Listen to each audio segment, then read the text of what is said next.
Okay. On the 20th of January 2017, the Historical Institutional Abuse Inquiry, led by Sir Anthony Hart, presented its report. Among a series of serious and wider-ranging recommendations was included the following.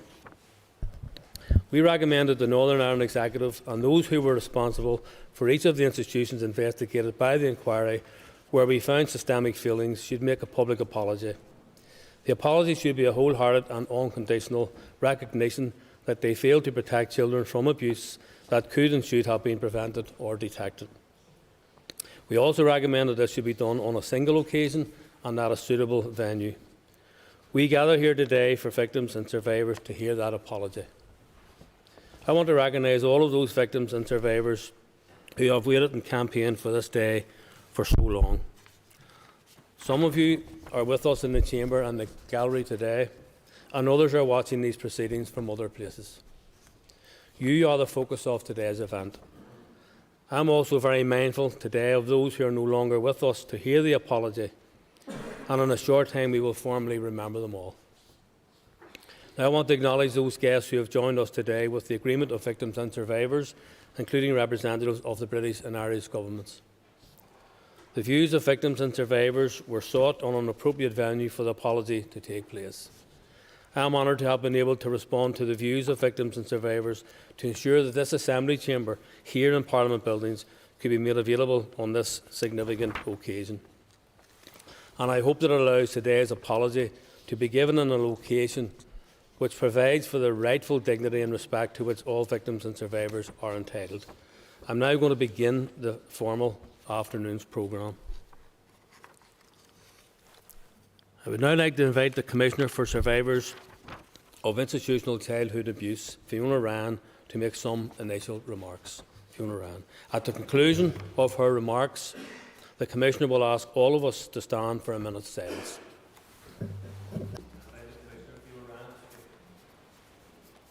Thank you, Mr. Speaker. Today we are gathered in this chamber to hear words that have been delayed for years, are lifetimes late, and in many cases, tragically, are too late.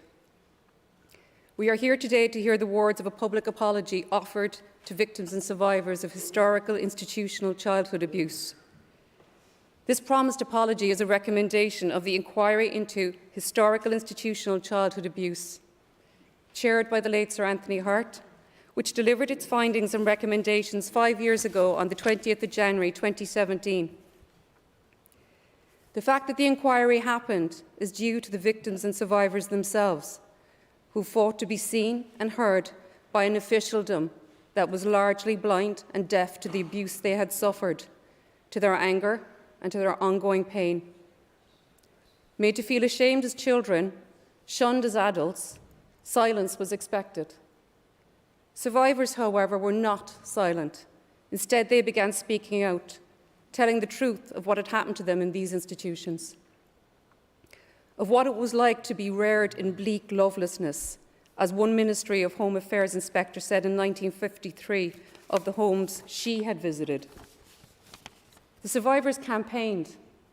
They put their case to the media, talking to sympathetic politicians, and their actions pushed the door open to the public inquiry into historical institutional childhood abuse. Survivors walked into these rooms and began to tell the truth of the abuse they suffered in these institutions, some for the first time to anyone, even to members of their own families.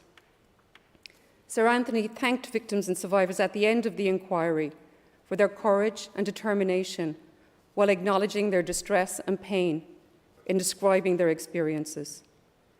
Victims and survivors, however, were asked to find even more courage and be even more determined as it became apparent they would have to fight again for the inquiry recommendations to become a reality, including this public apology today.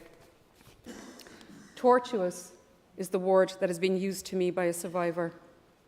For how else would you describe having to fight every day when you are already hurting so badly from hurts of the heart, of the mind, and the spirit, caused by systemic abuse throughout your childhood? For let us be clear why we are here today and what is being apologised for. We are talking about the systemic physical abuse, sexual abuse, emotional abuse, and neglect of children for decades in residential institutions in Northern Ireland.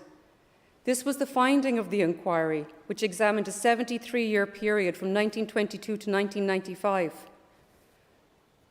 For abuse to succeed on this scale requires not only individual abusers and institutions to perpetrate the abuse, but failed oversight and accountability on the part of public authorities, or as the inquiry stated, it was not only the religious and voluntary bodies that provided and organised the institutions investigated that were at fault.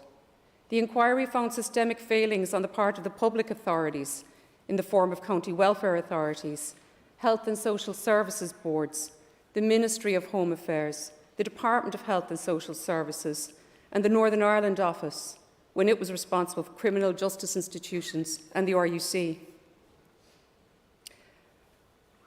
Are there words big enough to describe what victims and survivors have told us was done to them and the impact it has had on their lives? How are we to capture the scale of the abuse perpetrated on children across years, across decades, in institutions? Perhaps a small word is more useful here than a big one. Loss is a small word, but with big meaning. Victims and survivors have experienced a litany of loss, not accidental losses, but inflicted losses.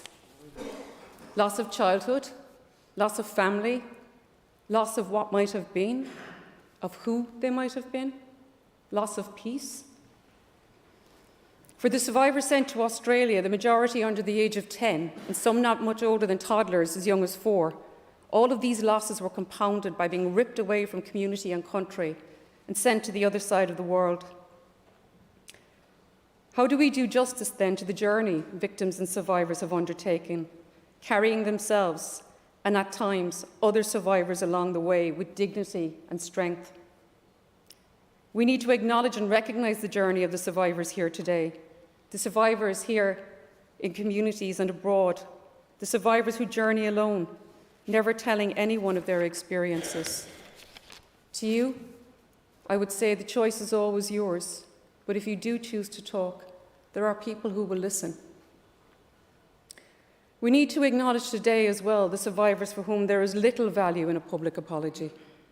The survivors who ask, what good are words when they took my name and gave me a number, when they tore me away from my brothers and sisters, when they tried to strip me of my dignity and left me to be abused?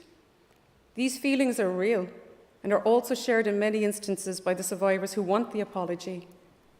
Every survivor is an individual. Finally, we need to acknowledge those whose journey has ended, the survivors who have passed and who will not hear this apology, for whom this apology is too late. If there is a question as to the lifelong impact of childhood abuse, talk to the loved ones of some of the survivors who have died, and they will tell you that in their final days, it was their earliest years they remembered. We can only acknowledge and pay tribute to their courage and the courage of all survivors, and ensure the words said today are underwritten by action and commitment to do right. I call on all now present to observe a moment of silence in memory of those survivors who have passed. Thank you.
Please take your seats.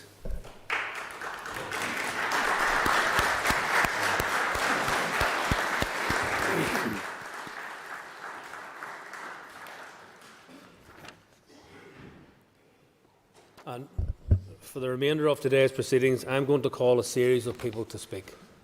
I will begin with the Ministers of the Northern Ireland Executive. I would now like to invite Minister Michelle McIlveen to speak. Minister. I'm here today, together with my ministerial colleagues, to apologise to you, victims and survivors of historical institutional abuse, on behalf of the State. To apologise for the systematic failings and systematic abuse documented in the late Sir Anthony Hart's report and findings. Today, we say that we are sorry. Whilst in the care of the State, you were made vulnerable. We did not ensure all our residential homes were filled with love and safety. We did not ensure these homes were all free from hunger and cold, from mistreatment and abuse. It was the State's responsibility to do that, and it failed you. We neglected you, rejected you, we made you feel unwanted. It was not your fault. The State let you down. When you spoke to us, you told us what this apology needed to say. You told us that the apology had to include the 5 elements important to making a sincere or meaningful apology. Elements which Professor Anne-Marie McAlinden outlined in her report on apologies and institutional child abuse. You told us that you wanted to hear acknowledgement of the wrong, acceptance of responsibility, expression of regret, assurance of non-repetition, and an offer of repair or corrective action. That is what we are going to do. My colleagues and I will each focus on one principle in turn in offering you our sincere apology. I want to acknowledge the wrong that was done to you, which has been investigated and reported by Sir Anthony. Sir Anthony found evidence of sexual, physical and emotional abuse, neglect and unacceptable practices by institutions and the State, and the failings in their duties towards those children in their care between 1922 and 1995. To those of you sitting in this chamber, in rooms across Parliament buildings, watching this live, or in your homes, or in other venues, to those watching in other countries, Australia, the Republic of Ireland, Great Britain and beyond, we acknowledge your pain and suffering. We acknowledge that, as adults now and survivors of historical institutional abuse, you carry the effects of that suffering and its continued impact on your daily life. And we apologise to you for the trauma inflicted upon you as children whilst in the care of the State. We are sorry. We acknowledge that this has been a long journey for you. Back in 2009, you first lobbied the Executive to do something concrete about allegations of institutional childhood abuse in Northern Ireland. It was on the 20th of January 2017 that the Historical Institutional Abuse Report was published, which detailed widespread, systematic failings in the care of children in institutions over a 73-year period. We acknowledge that since that date, you have experienced many more lows, and on many occasions you felt that you were being cast aside and ignored. We acknowledge that the 3 years when there was no Executive further added to the delay and stress that you experienced. For that, we are sorry. Now, in 2022, we acknowledge the State's failings. These failings took place in justice and health facilities, as well as in voluntary institutions, during times of local government and during periods of direct rule. While you've told us that some individuals did provide very good care, we know that others were cruel, that they were sexually, physically, and emotionally abusive towards the children for whom they were responsible. We know that some institutions providing residential care were responsible for allowing systematic abuse to occur by providing inadequate numbers of staff, by recruiting unsuitable staff, and by not providing proper training. In addition, we know that institutions and individuals often failed to follow up on allegations made by children in their care and failed to initiate formal criminal investigations. The Hart report was crystal clear. The state failed to protect children in its care from abuse that could and should have been prevented or detected. The state did not take the necessary steps to ensure that all children under its care were cared for in the way they should have been. The state did not always carry out its statutory responsibilities to regularly inspect the residential homes to ensure that the facilities were adequate in terms of staffing, numbers of children, facilities, care and welfare. Nor did the state regularly visit these homes to meet children to satisfy itself that their welfare, well-being and education needs were being met. Today, we acknowledge the impact on you, the impact on your physical and mental health and well-being, on your identity and where you came from, on your educational experience, which was inadequate, on your life opportunities, and on the impact on your families. There remains no excuse or defence for any abuse, action, or inaction that resulted in the harm caused to you. It was wrong. Today, we as representatives of the state say that we are sorry. We are sorry that the state systems failed to protect you from abuse. We are sorry that the state did not protect you from those who abused their power. When we asked what you needed to hear in the state apology, some of you told us that it is about being believed when we tell you what has happened to us as children. You were not believed. We are sorry that you were not believed. The state has listened to you and the state believes you. We are truly sorry. I thank the Minister, and I now want to invite Minister Naomi Long to speak.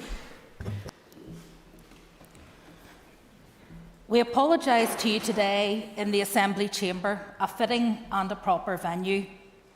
This is where our laws are made, where we, ministers and those responsible for governing, are held to account.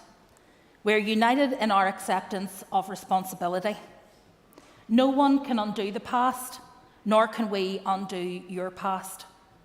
However, we as lawmakers and policy makers can commit to doing everything within our power to make the right laws, the right policies and the right guidance, and to provide the right support services for those who need it. We acknowledge your desire to make sure that future generations of children will never have to suffer the abuse that you experienced. We echo that desire, and it is our job to make sure that does not happen. The late Sir Anthony Hart rightly welcomed the courage and determination of victims and survivors. Courage and determination that led to a report that made government and society reflect on how it treated its most vulnerable and upon the harms they endured. Some 13 years after you first came to Parliament buildings, the courage and determination of you all means that you're sitting here today listening closely to what is being said. We pay tribute to your courage and determination and to your staying power. When children are taken into care, they should be safe. When children are brought into the criminal justice system, they should be safe. You should have been safe in local authority homes. You were not. You should have been safe in voluntary homes. You were not. You should have been safe in the juvenile justice institutions. You were not. Sexual and physical abuse were the two main areas of complaint received by the Historical Institutional Abuse Inquiry. The Hart report detailed in graphic terms account after account of widespread sexual and physical abuse. We know that it might be difficult for some victims and survivors to hear details of the abuse, but some of you have told us that it is important that we acknowledge, identify, and take responsibility for the specific abuse that you suffered while in institutions. There were children who were sexually abused by staff, male and female, and by visitors. The perpetrators, as recorded by Sir Anthony, included employees, members of religious orders, and priests. There was also peer-on-peer abuse and abuse by former residents. Institutions, both state and voluntary, failed to stop that abuse. Children suffered in the most vile and unimaginable ways, with life-changing and lifelong consequences for many of the victims. The damage experienced by many is not in the past, but is a heavy burden they have continued to carry into adulthood, into day-to-day engagement with society, and into relationships. It is a burden that continues to this day to have an impact on victims and their families. There were children who were physically abused to such an extent that it amounted to assault. The sometimes random nature of physical abuse and the variety of implements used were intended to exercise control over children and instill fear. There were other children who witnessed such abuse. Sir Anthony Hart stated that the experience of seeing excessive physical force against other children, coupled with the fear of being subject to random violence, was almost as damaging, in some cases perhaps more damaging, than the actual physical chastisement.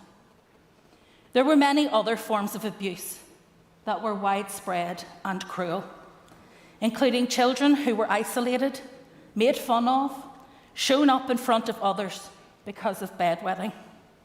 Young females on the brink of puberty, uneducated in the ways of menstruation and sexual health, or provided with inadequate feminine hygiene products. Children being referred to by a number and having their identity taken away. Excessive housework, chores, and industrial-type work. The practice of bathing children in J's fluid. The use of physical restraints. Bullying. And the removal of birthday gifts and presents, of toys, clothes, and sweets, depriving children of the softer and more tender aspects of a child's upbringing. For all of this, we are very sorry. Many of you suffered abuse in voluntary institutions where the state failed in its duty of care. The state also failed in its duty of care for those who experienced abuse in the juvenile justice system. And as Justice Minister, I want to say something about that in particular.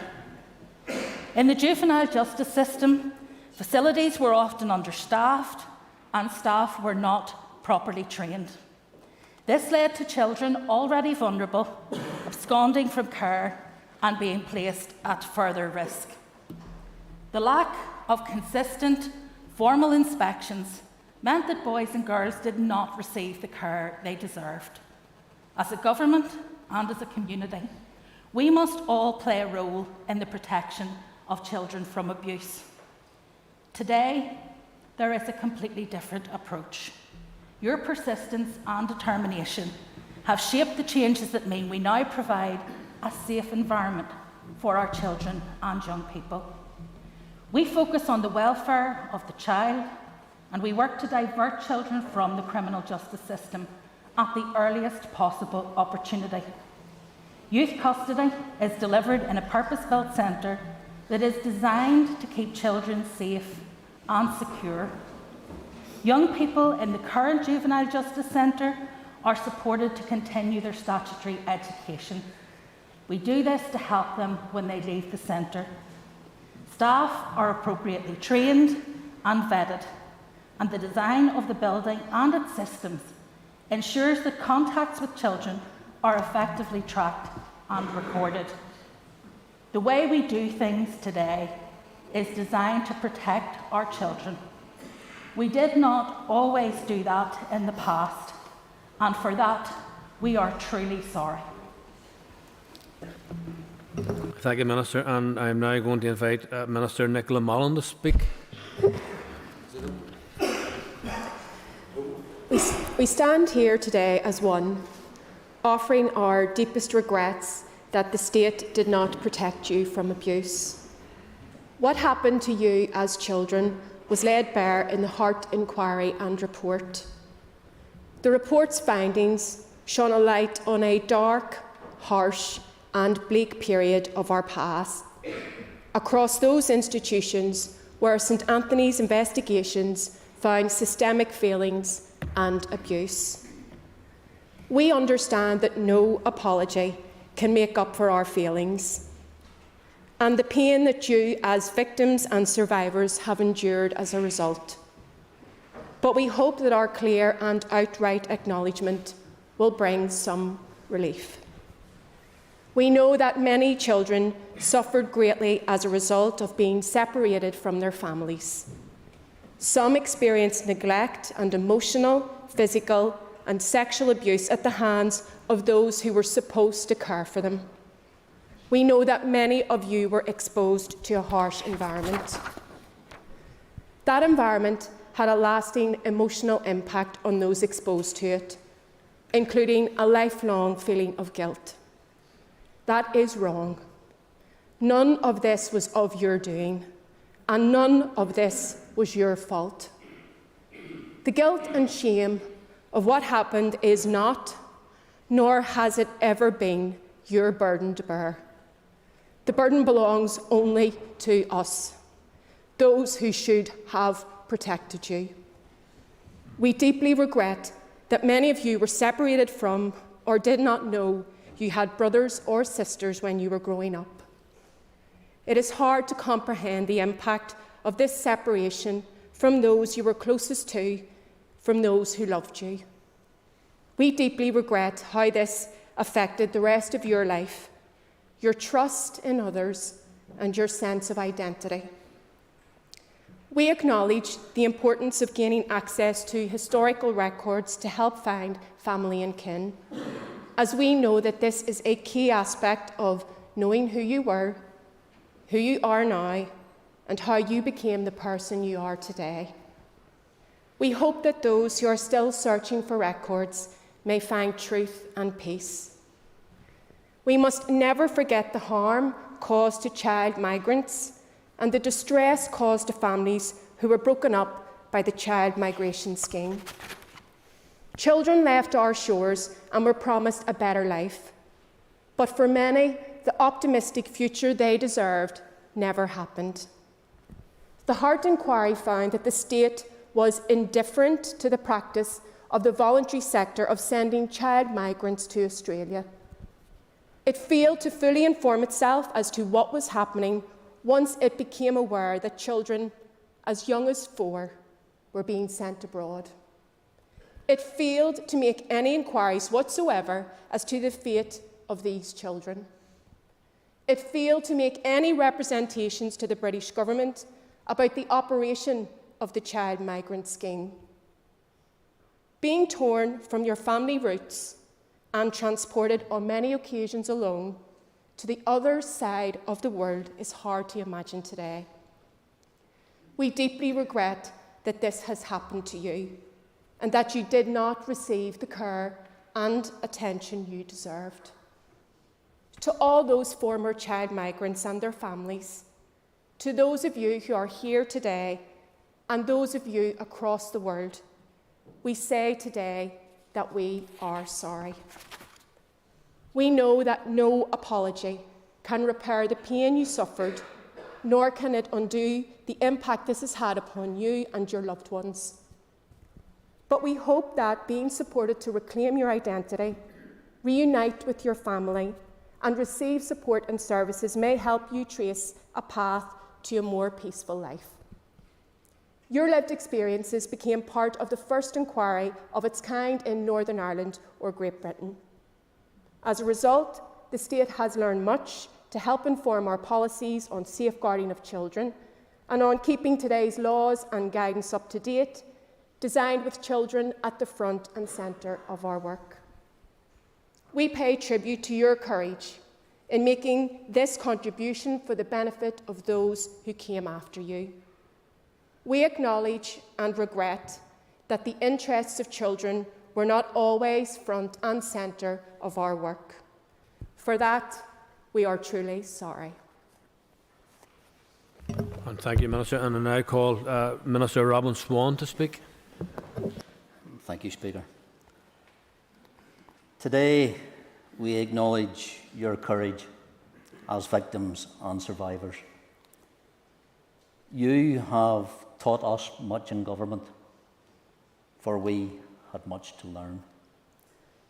We want to acknowledge all of you who had the courage to speak up and highlight the most horrendous abuse that no child should have to endure, and this was often done at great personal cost.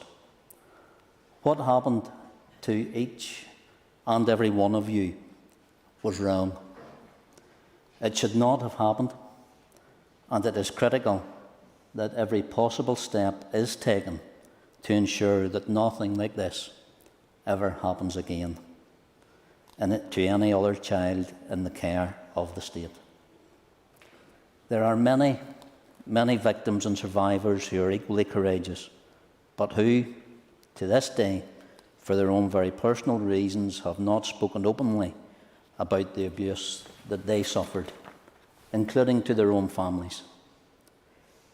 Those same individuals may be listening quietly to this broadcast for their own homes, still carrying a heavy burden that they have had to bear alone. Your experiences were equally painful, equally horrendous, and equally condemned. We want you to know that supports are available for you to access in your own time and your own way, confidentially, if that is what you wish. But we must also pay tribute to those who have supported victims and survivors, some of whom are sadly no longer with us. To those who provided support along this long and difficult path and were there to help victims and survivors when it was needed most, we applaud you. We also want to acknowledge those who advocated on your behalf, those who helped you share your experiences or sought accountability or pushed for a statutory inquiry to ensure that your voices were heard. We are truly thankful to those victims and survivors who came forward to the Heart Inquiry to share their experiences. We can only imagine how difficult it was for many of you to find the courage to come forward. And you have told us just how painful giving evidence to the inquiry was for many of you, in some cases opening old wounds, compelling you to relive the harrowing experiences of the past. Thank you. All of you who were able to share your experiences through the inquiry in another way. The Heart Inquiry rigorously investigated.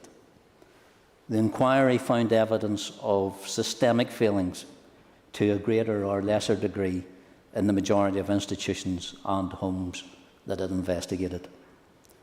Failings were also identified in structure, governance, staffing levels, staff training, funding, and the strategic oversight of institutions.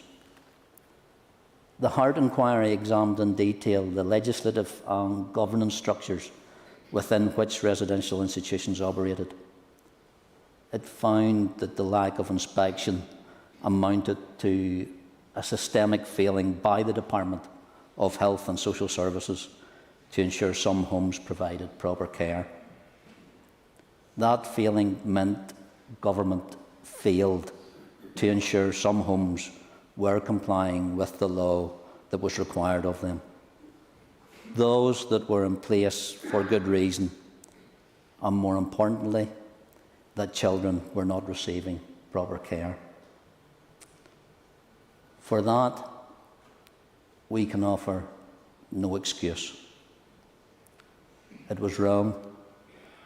It should not have happened, and we are sorry. Today, across all health, educational and youth justice environments, children's welfare and their protection is paramount and non-negotiable. You and people who have come before you, who have had the courage to bring to light issues of abuse, have shaped the robust safeguarding measures in place today. Measures that now provide the safest possible environments for our children and young people. Safeguarding and child protection procedure and practice have been strengthened significantly in Northern Ireland since 1995. And the 1995 Children Order brought extensive change to the law governing the care, upbringing and protection of children. Importantly, the order places an emphasis on the assessed needs of the child and seeks to ensure that where it is consistent with safeguarding and promotion a child's welfare, children should be cared for within their own families. Today in Northern Ireland, more than 3,500 children are looked after by health and social care trusts. The majority, more than 80%, are cared for in family settings by foster carers. The majority of foster carers are now kinship carers, meaning that children are looked after by family with the support of the state. Within our children's social care services, 6% of children are now living in residential care, and children's residential facilities have moved away from large and personal institutions to smaller, more homely settings. The order recognising children's vulnerability in residential settings has led to a greater emphasis on supporting and training staff, while safeguarding children through staff vetting, monitoring and inspections. We also have significantly better checks and balances in place. A process for reporting and investigating serious adverse incidents has been in place since 2004 and provides a clear, regionally agreed approach to the reporting, the management and follow-up and learning. And a statutory system of case management reviews also exists to ensure that we learn from the cases of children when things go wrong.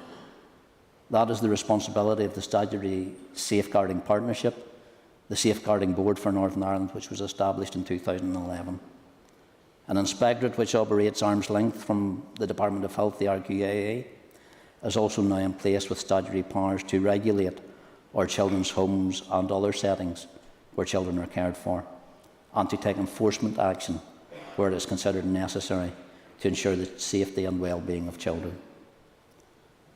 As ministers, alongside organisations, both statutory and voluntary, and the community, we must continue to work together to ensure children are protected to the fullest extent, in particular when under our care.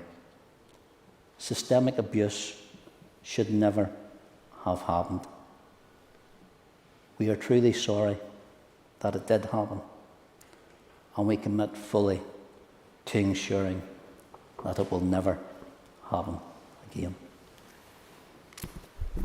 I thank the Minister, and I now invite Minister Conor Murphy to speak.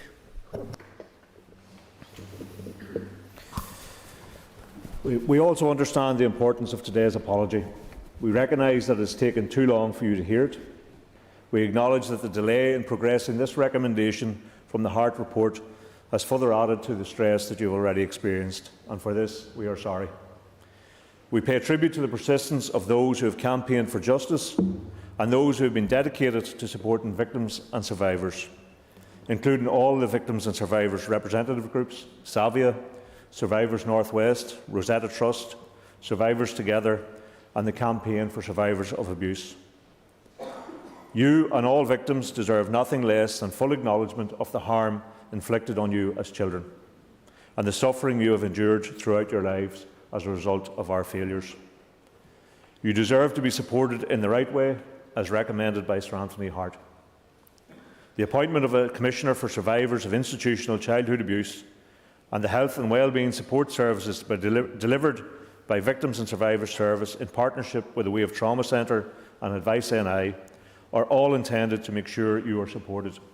Today, we commit to continue working with you to ensure these services meet your needs. While no amount of financial redress can ever make up for the pain you've endured, we hope it can in some way provide reassurance that your suffering has been recognised and acknowledged and allow you the possibility of moving forward with appropriate support. You deserve a redress process that is sensitive to your needs. We listened to your experience of the redress process, and we hope that changes coming from the independent review will make redress journey a much more victim-centred process. We will continue to hear your voice. We should have heard your voices as children, and we did not. We all agree on the need for the child's voice to be heard. In 1995, the Children Order recognised this, and there is rightly a priority placed on the views of children in decisions being taken about them. Courts must consider the wishes and feelings of a child when making an order to place a child in care.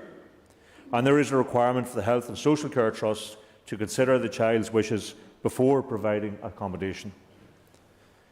Children in care must also have the necessary support to express their views, and specialist advocacy arrangements are now in place, delivered on a regional basis.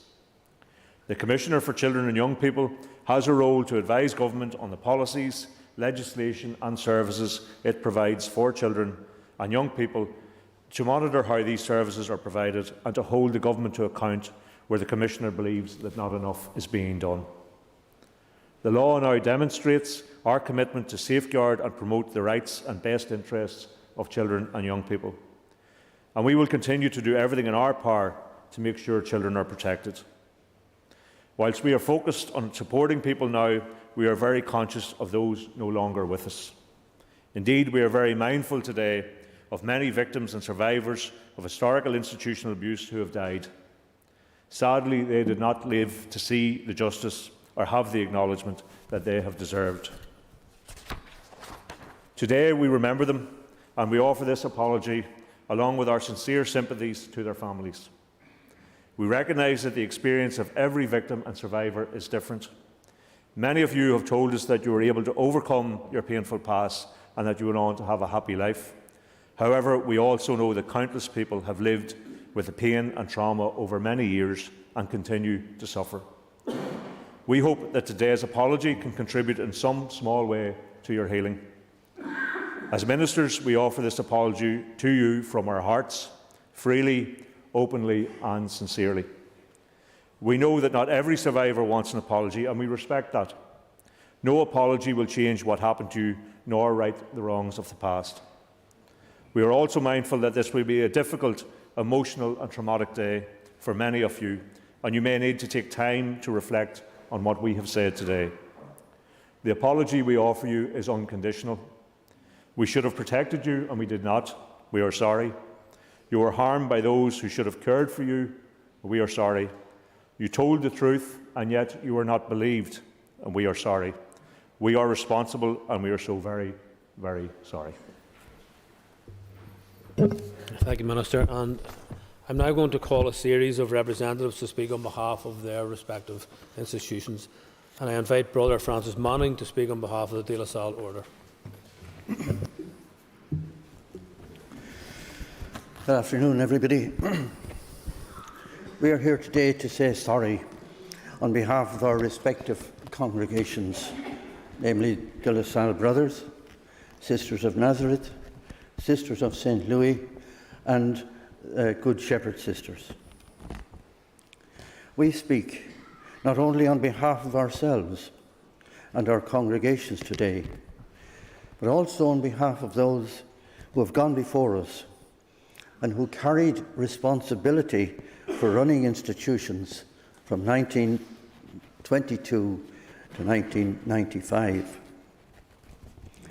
In so doing, we wish to respond to the findings of Sir Anthony Hart in his inquiry and report into historical institutional abuse, and to make a public and wholehearted apology to those who, as children, we failed to protect from various forms of abuse and neglect. We speak with authority from our congregations, accepting responsibility for our part in a system of institutional care of children, in which the standard of care did not always respond appropriately to the many needs of vulnerable children. I now move to speak specifically on behalf of my own congregation, the De La Salle Brothers. We, the De La Salle Brothers, wish to acknowledge failures in care and education services provided by us in Ruban House and St. Patrick's Training School. We accept that there were children in our care who are subjected to physical and sexual abuse and to excessive physical punishment. We accept that we had a responsibility to prevent this abuse from occurring, and acknowledge that we did not take sufficient action to investigate allegations of abuse and to ensure prosecution where appropriate. These serious failures are a matter of profound regret to the De La Salle Brothers. We accept Sir Anthony Hart's conclusion that the fact, and I quote, that it happened to some boys is enough to find systemic failure to keep boys safe from harm, unquote. We recognise that fear, shame, and punishment were experienced, and that there are those who have carried this trauma throughout their lives. We also accept failings in the education and adequate preparation of boys for life after care. Expectations were sometimes so low that children left the institution being unable to read or write.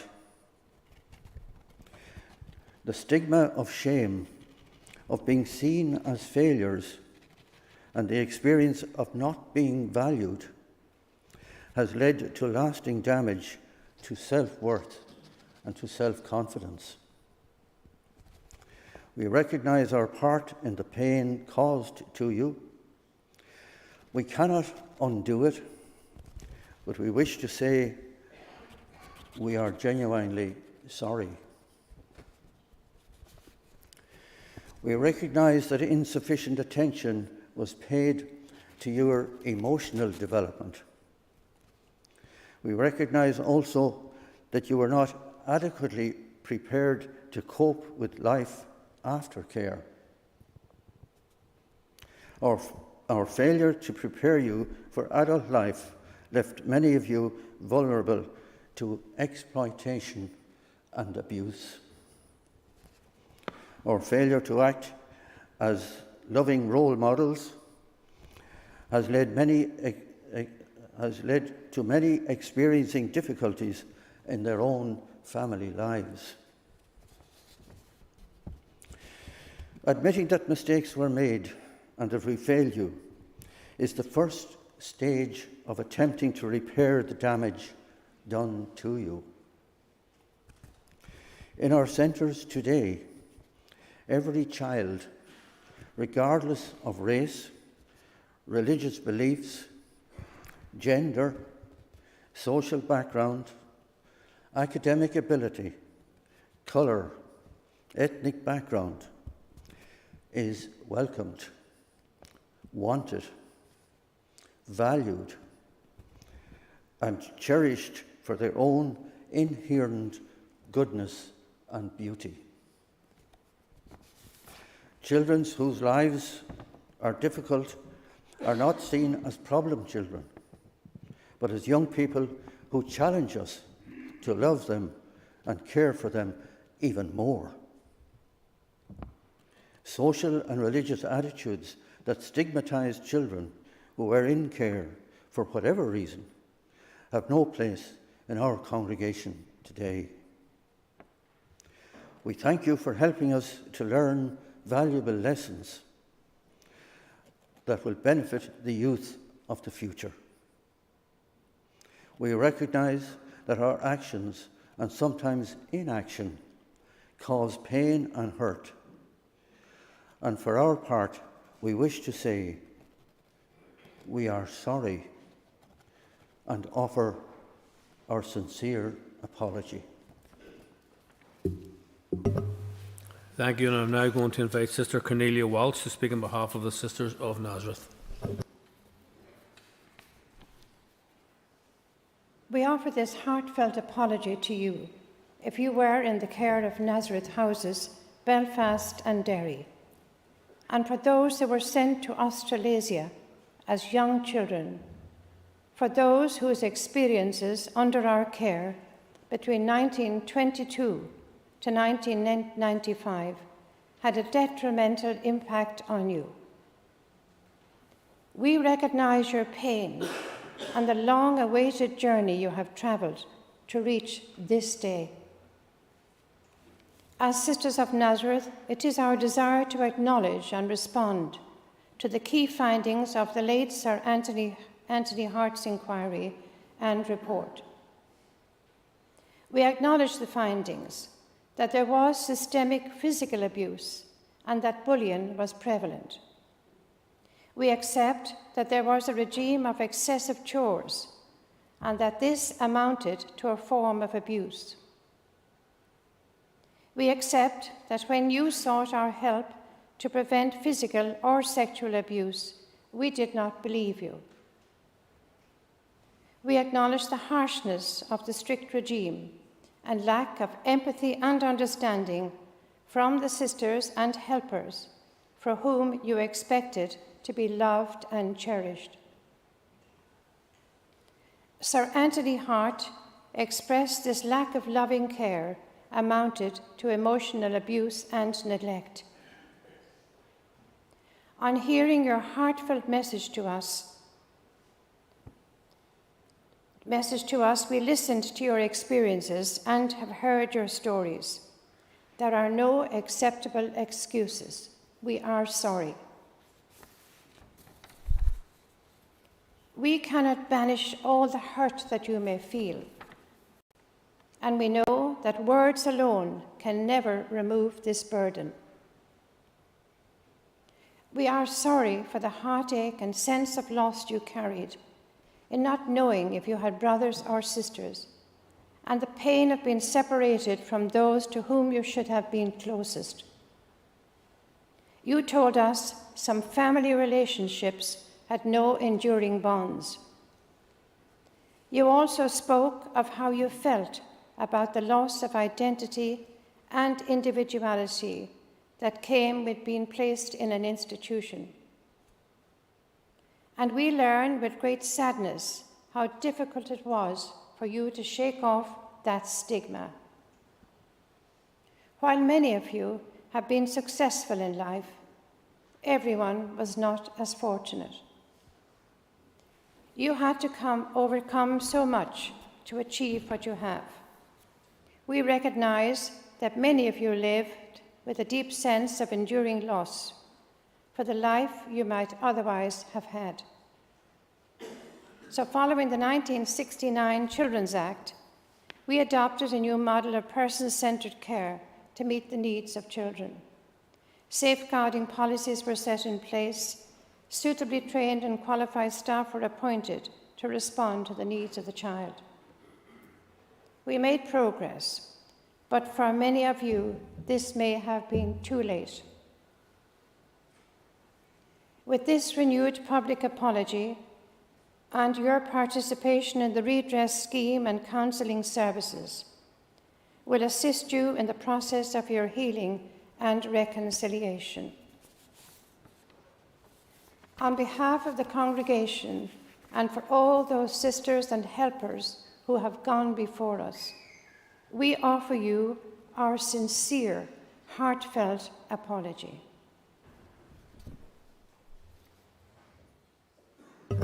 Thank you, and I'm now going to call Sister Eunin Clark to speak on behalf of the Sisters of St. Louis. Good afternoon, and as the Speaker has said, my name is Eunin Clark. I'm a St. Louis sister. At present, I'm the regional leader for Ireland, and I'm here today on behalf of my congregation. We were responsible for the running of St. Joseph's in Middletown. As Sisters of St. Louis, we acknowledge and accept the findings of Judge Anthony Hart that during the 1950s and 1960s, a harsh regime existed in St. Joseph's, Middletown. This harsh regime included physically abusive behaviour, which amounted to systemic physical abuse. We acknowledge that punishments in these years could be excessive, and that at times abuse came from sisters, lay staff members, and other young people who were resident at that time in Middletown.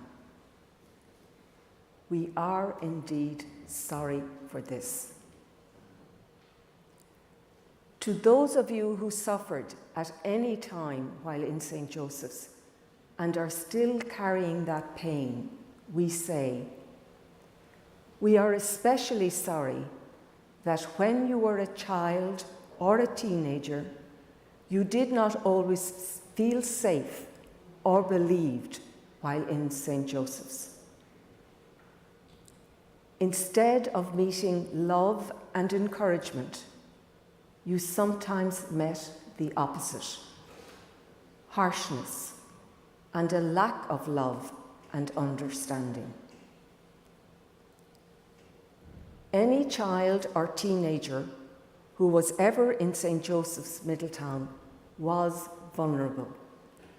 And so it was truly shameful that you did not know where to or to whom you could turn for support. We, the Sisters of St. Louis, have learned many lessons from this sad chapter in our story. We recognise that any person who lived in a climate of fear and insecurity does not easily forget that experience. We recognise that memories lie like scars on the heart. To those who felt frightened while in St. Joseph's and who did not feel safe, I, on behalf of the Sisters of St. Louis, say that we are truly sorry, unreservedly so, for these ways and any other ways in which we failed you. Thank you. Thank you, and I'm now going to invite Sister Cott O'Leary to speak on behalf of the Good Shepherd Sisters. Good afternoon. I speak today on behalf of the Good Shepherd Sisters. We wish to take this opportunity to acknowledge sincerely that mistakes were made in the care we provided to girls and young women. At the inquiry, we listened attentively as you shared your personal stories relating to your experience while being in our care. The practice of changing names on admission represented poor practice and should not have happened. We accept this was a source of distress and confusion for those affected. And for this, we offer you our sincere apology. In one of our institutions, there was a practice of reading out misdemeanours and humiliating you in front of others.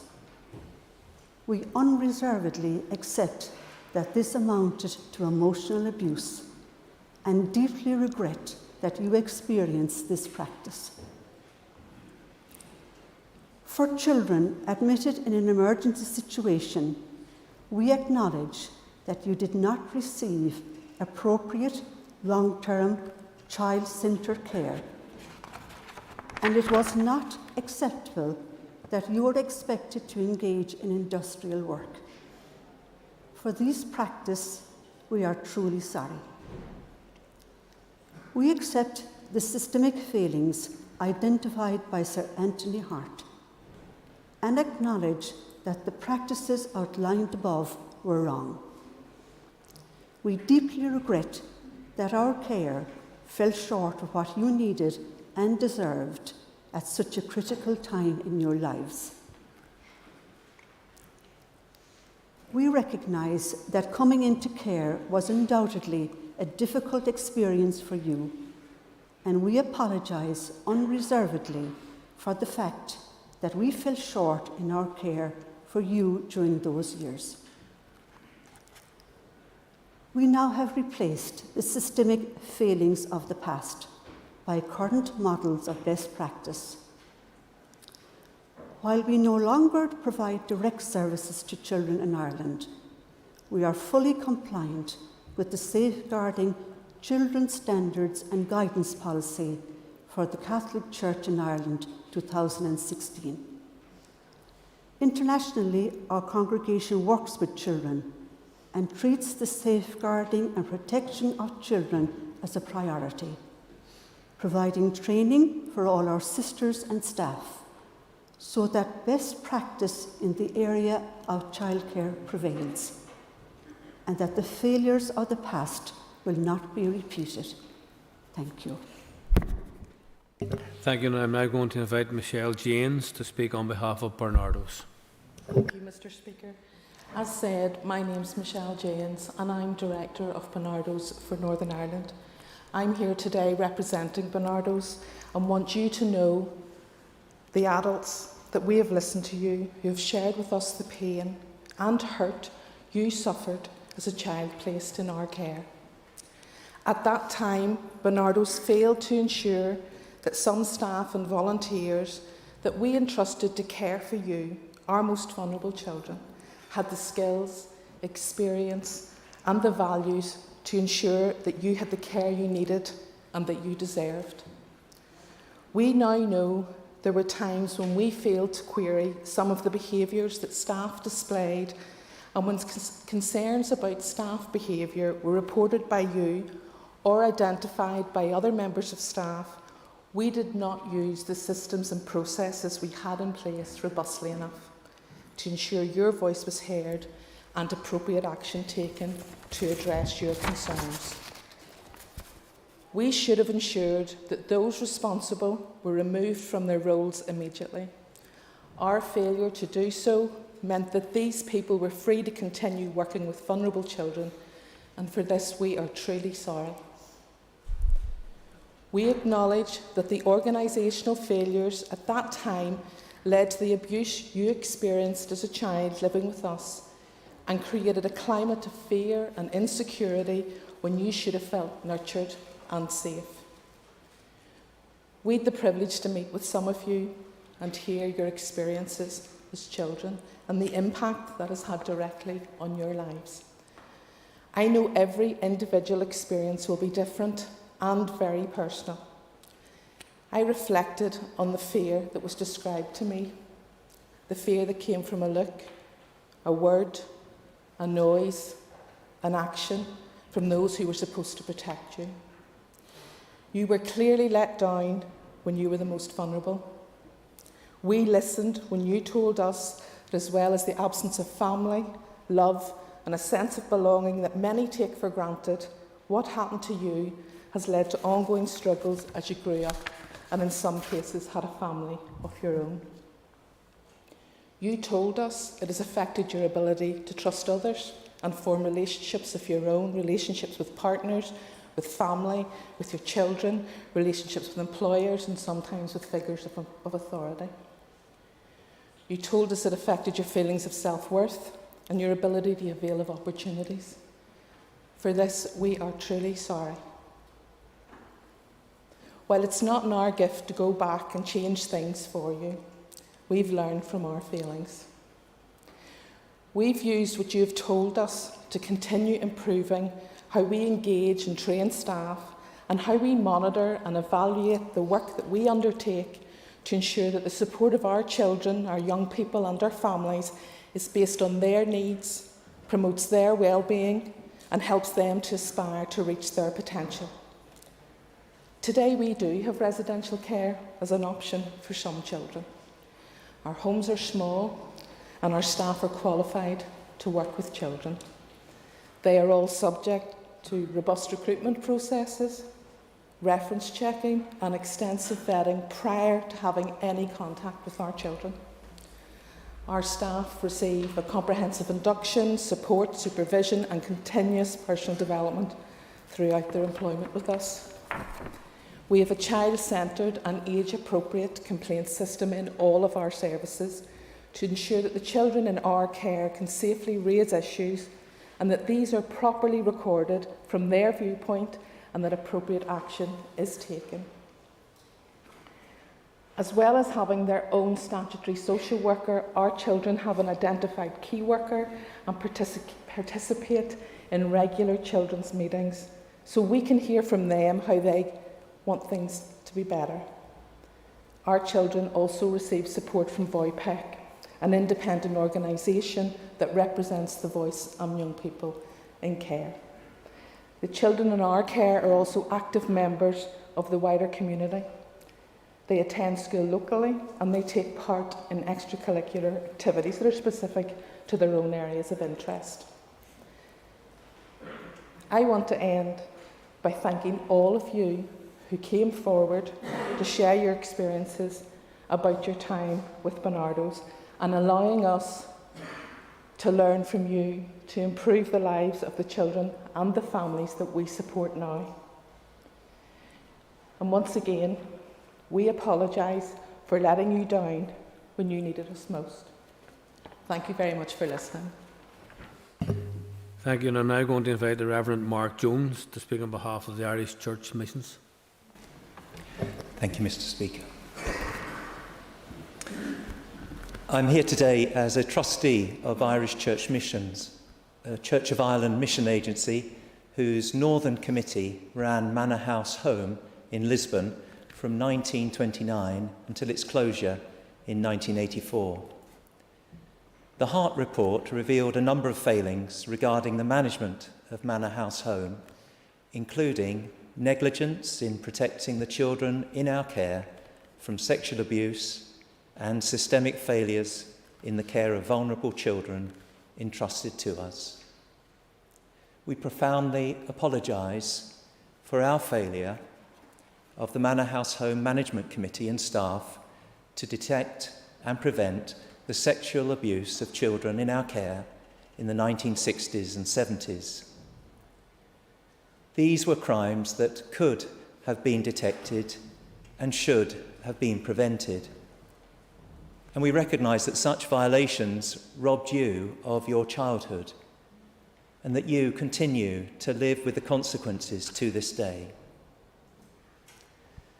We also acknowledge the systemic failings of the home, including the treatment of bedwetters in the 1940s, cooperating in the sending of boys to Australia in November 1950 under the Child Migrant Scheme, and the poor condition of the home in the 1950s.